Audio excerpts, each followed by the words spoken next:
Shalom Bapak Ibu dan Saudara sekalian Tuhan. Apa kabar? Saya yakin dan percaya bahwa kita semuanya dalam keadaan sehat.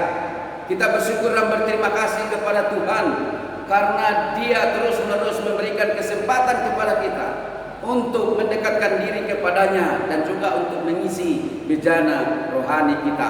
Baik Bapak Ibu dan Saudara sekalian Tuhan, mari kita bersatu di dalam doa. Bapa di surga, kami menyerahkan pemberitaan firman-Mu. Biarlah Engkau yang memberkati hamba-Mu. Biarlah Engkau memberkati kami setiap kami yang sudah Tuhan persiapkan di rumah kami masing-masing untuk mengisi bejana rohani kami, untuk dapat mengerti tentang firman Tuhan. Berkatilah hamba-Mu, berkati setiap kami, dan berkatilah Tuhan semua jemaat-Mu, umat-Mu yang sedang beribadah pada saat ini seluruh dunia, walaupun di rumah mereka masing-masing. Terima kasih Tuhan. Di dalam Yesus kami bersyukur dan berterima kasih kepada-Mu. Amin. Shalom Bapak Ibu dan Saudara sekalian Tuhan. Kita bersyukur dan berterima kasih kepada Tuhan kalau pada minggu ini, minggu ke-7 Paskah, yaitu pada tanggal 24 Mei 2020. Bapak Ibu dan Saudara Tuhan, tanggal 24 Mei itu adalah hari Aldersky bagi Metodis di seluruh dunia. Karena pada tanggal 24 Mei itu adalah hari Aldersky di mana John Wesley bertobat atau menerima Yesus Kristus secara pribadi di dalam hidupnya, sehingga gereja Metodis di seluruh dunia pada tanggal 24 Mei selalu memperingati yaitu hari Aldersky atau hari bagaimana Yesus telah mengubah hidup daripada John Wesley. Bapak Ibu dan Saudara Tuhan, firman Tuhan yang akan kita renungkan pada hari Aldersky ini atau pada hari Minggu ke-7 Paskah ini terambil dari Yohanes 17 ayat 1 sampai ayat yang ke-11. Mari kita membuka Alkitab kita. Saya akan membaca untuk kita semua dan Bapak Ibu dan Saudara sekalian Tuhan akan membuka Alkitabnya, dan saya akan membaca untuk kita semua, dan mari kita mengikutinya di dalam hati kita masing-masing. Yohanes 17 ayat 1 sampai ayat yang ke-11, demikian firman Tuhan. Doa Yesus untuk murid-muridnya. Demikianlah kata Yesus. Lalu Ia menengadah ke langit dan berkata, Bapa, telah tiba saatnya, permuliakanlah anakmu, supaya anakmu mempermuliakan engkau, sama seperti engkau telah mempermuliakannya.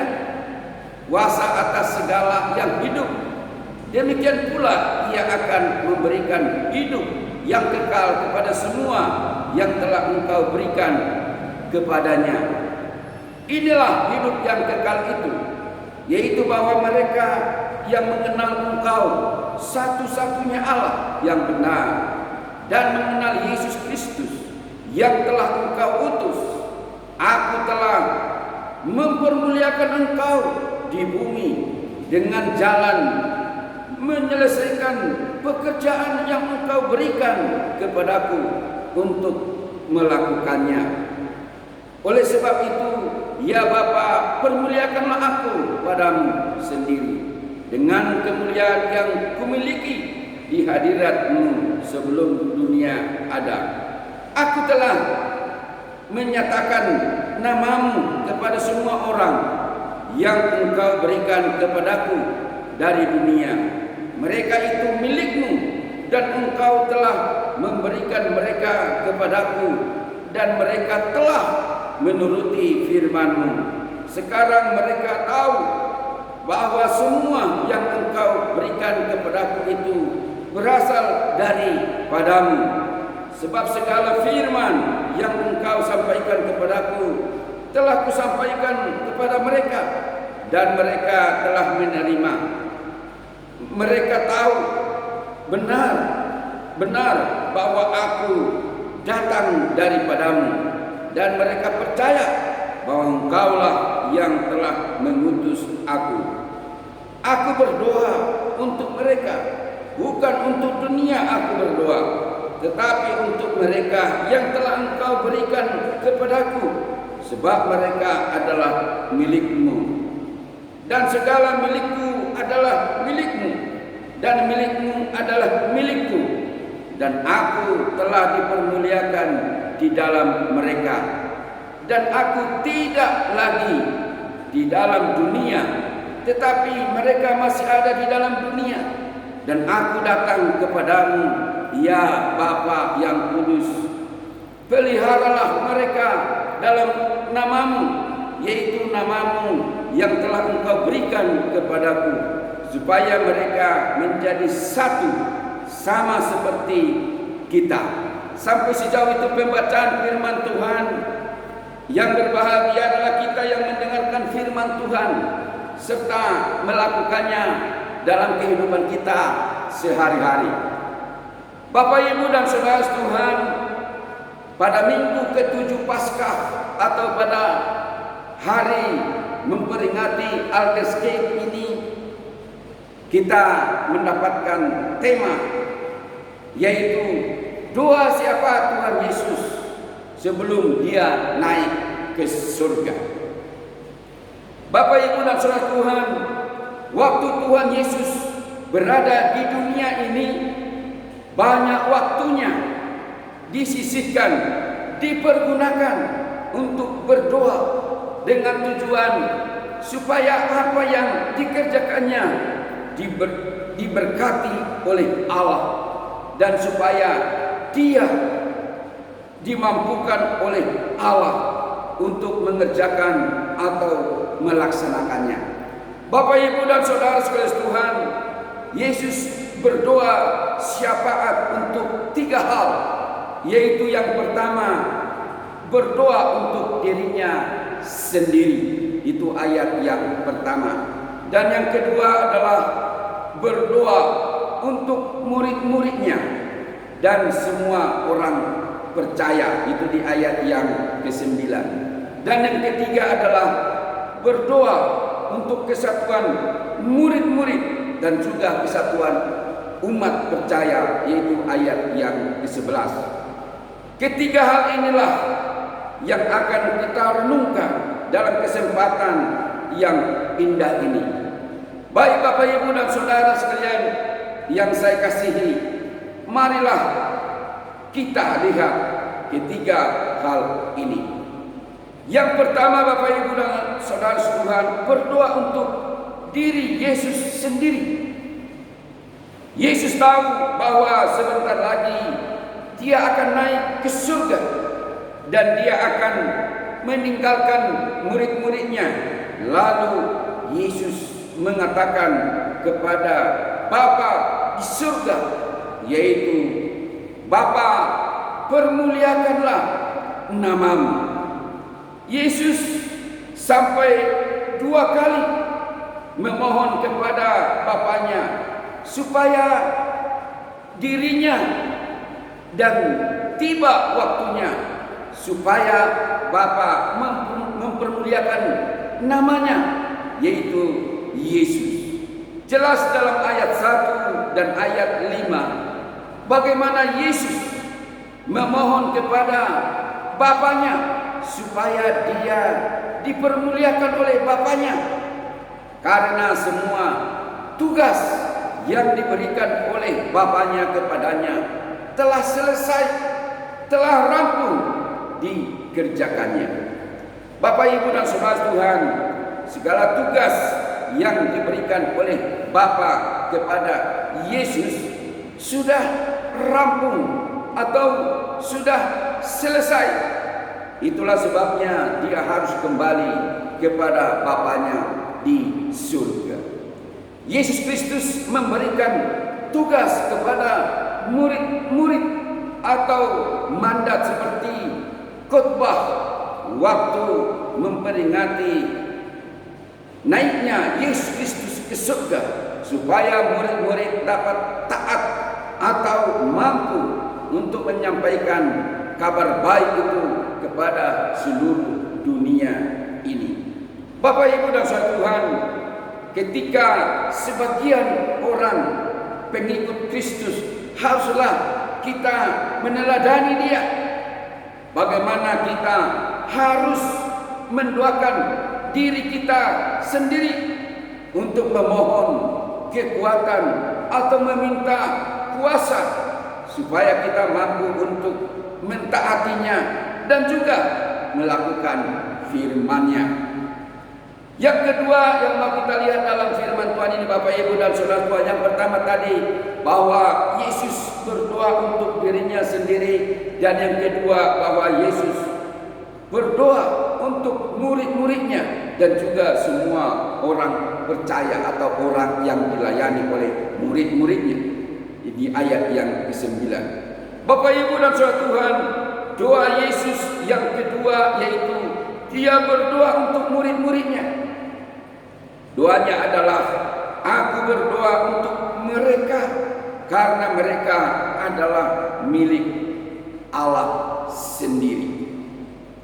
Kata mereka di sini adalah murid-murid Yesus dan juga semua orang percaya atau orang yang percaya hasil daripada pelayanan daripada murid-murid Yesus.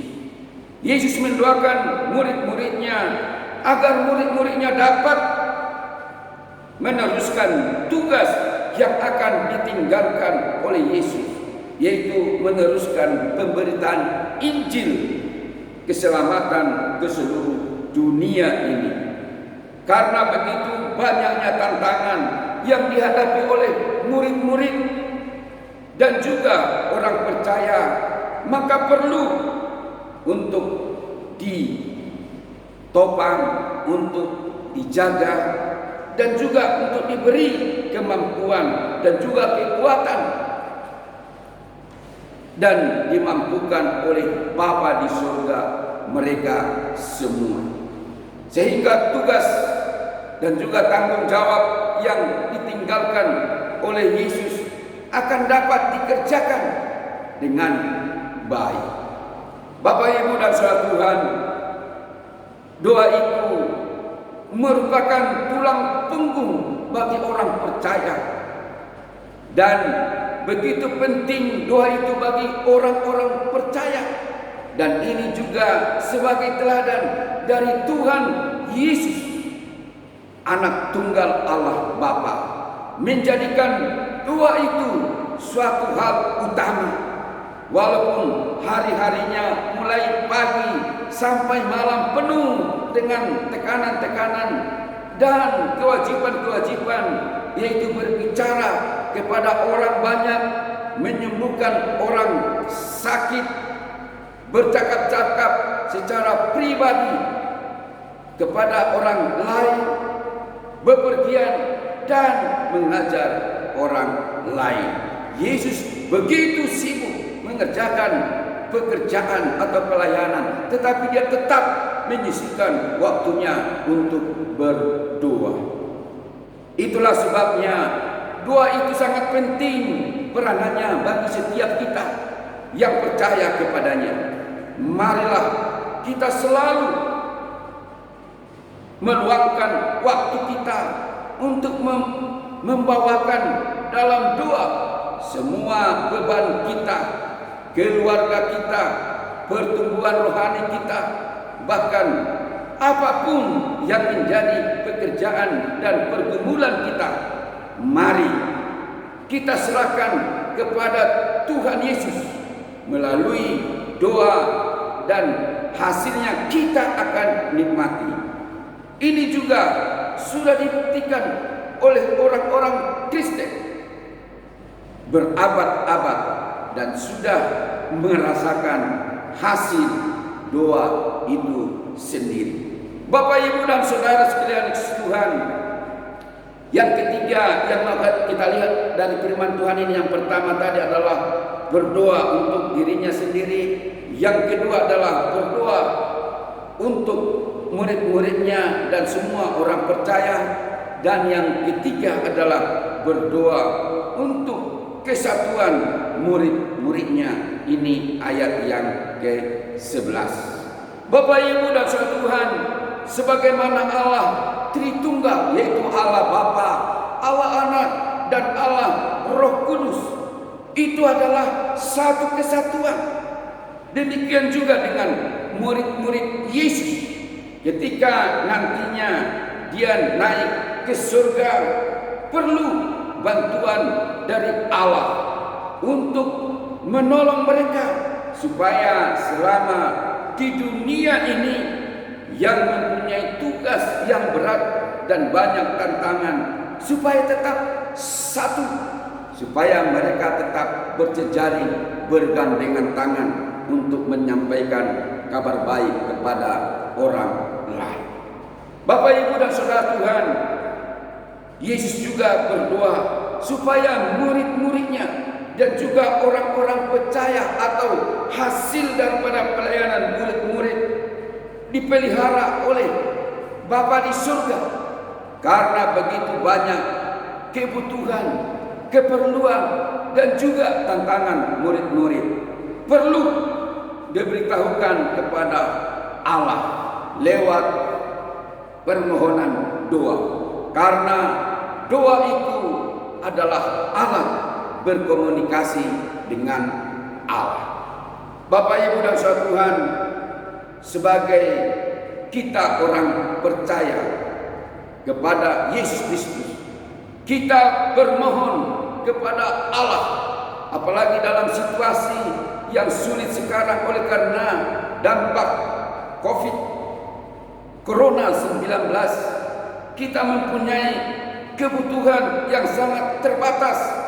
Perlu ada pertolongan, pengharapan, komunikasi kepada Allah, supaya Dia yang menolong kita, supaya Dia yang memberikan jalan keluar dari persoalan yang kita hadapi. Kita perlu berkomunikasi kepada Allah lewat doa untuk menyampaikan seluruh kerinduan kita dan juga seluruh pergumulan kita kepadanya. Bapak, Ibu dan Saudara Tuhan, supaya ada solusi, jalan keluar dari semuanya itu, kita harus berdoa kepadanya. Sekali kita menaikkan doa, kita harus yakin bahwa doa kita itu akan dijawab oleh Allah sesuai dengan kehendaknya. Jangan seperti anak yang bermain layang-layang, ketika putus layang-layangnya atau talinya, tetapi dia pegang, padahal layang-layangnya sudah tidak ada lagi. Artinya sudah terbang kemana-mana layang-layangnya itu, dia hanya tinggal pegang talinya. Bapak, Ibu dan Saudara Tuhan, demikian juga sebagai orang Kristen. Sebagian orang Kristen seperti itu, dia sudah berdoa, tetapi masih doanya itu tidak yakin dijawab oleh Tuhan.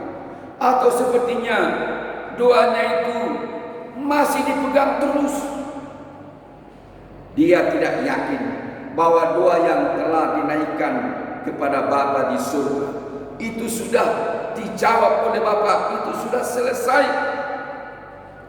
Dia kurang yakin bahwa doanya itu dia sampaikan dengan sungguh-sungguh. Akhirnya dia ragu-ragu tentang doanya. Bapak, Ibu dan Saudara sekalian Tuhan, oleh karena itu, sekali kita berdoa harus yakin bahwa doa kita itu sudah sampai kepada Allah. Dan percayalah bahwa Allah akan mendengar dan menjawab doa kita sesuai dengan kehendaknya. Bapak, Ibu dan Saudara Tuhan, yang menjadi perenungan bagi kita adalah sebagaimana Yesus dalam kehidupannya banyak waktunya dipergunakan untuk berdoa syafaat. Demikian juga dengan kita.